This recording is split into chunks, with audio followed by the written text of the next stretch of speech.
India বৈঠকের আগেই আসন রফা নিয়ে কংগ্রেসকে বার্তা উদার মমতার কংগ্রেসের সঙ্গে আসন রফা নিয়ে আলোচনার রাস্তা খুলে দিলেন তৃণমূল কংগ্রেস সুপ্রিমো মমতা বন্দ্যোপাধ্যায়।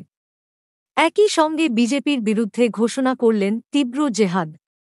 ইন্ডিয়া জোটের বৈঠকের আগেই মমতা বন্দ্যোপাধ্যায় জানিয়ে দিয়েছেন তাঁর দরজা খোলা, তিনি আলোচনার জন্য তৈরি। একই সঙ্গে ঘুরিয়ে বাংলায় কংগ্রেস যে দুটি আসনে জিতেছিল সে কথাও স্মরণ করিয়ে দিয়েছেন তিনি। বাংলায় কংগ্রেসের সঙ্গে জোটের প্রসঙ্গে তিনি বলেছেন, আমার কোনো সমস্যা নেই, কিন্তু তাদেরও যুক্তিসঙ্গতভাবে আসতে হবে। বাংলায় তারা মাত্র দুটো আসন জিতেছিল। আমি আলোচনার জন্য রাজি, বাকিটা তাদের ব্যাপার। আমি অন্য কোনো রাজনৈতিক দল সম্পর্কে বলতে পারি না। আবার সংসদে ইন্ডিয়া জোটের সাংসদদের সাসপেন্ড হওয়ার ঘটনায় বিজেপির বিরুদ্ধে তীব্র ক্ষোভ প্রকাশ করেছেন মমতা।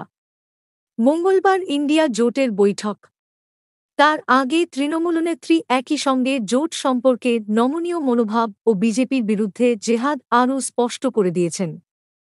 সোমবার দিল্লির উমাশঙ্কর দীক্ষিত মার্গে রাজ্য সরকারের অতিথিশালা বাংলা ভবনে সাংবাদিকদের সঙ্গে ঘরোয়া আলাপচারিতায় জোট সম্পর্কে মুখ্যমন্ত্রীর মন্তব্য, কাউকে তো বেড়ালের গলায় ঘণ্টা বাঁধতে হবে।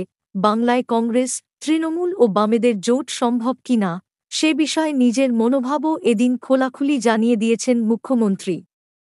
বলেছেন, প্রথমে এ বিষয়ে মানসিকভাবে তৈরি হতে হবে, নীতিগত সহমত হতে হবে, তারপরেই এগোনো সম্ভব।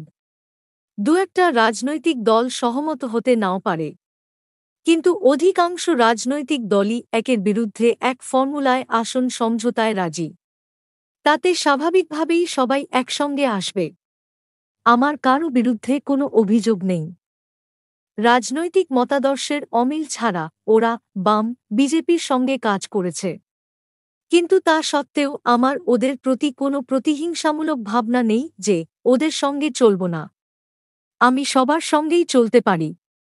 এখন কারোর সমস্যা থাকলে তার ওষুধ আমার কাছে নেই। ইন্ডিয়া জোটের বৈঠকে আসন ভাগাভাগি নিয়ে কথা হবে বলে জানিয়ে এ বিষয়ে খুব দেরি হয়ে যায়নি বলেও ইতিবাচক বার্তা দিয়েছেন তৃণমূল নেত্রী। তিনি বলেছেন, আসন সমঝোতা নিয়ে আগেই আলোচনা হয়েছে। কালকের বৈঠকে এ নিয়ে আরও কথা হবে। সবাই আসন সমঝোতা চায়। আমি কারও উপরে আমার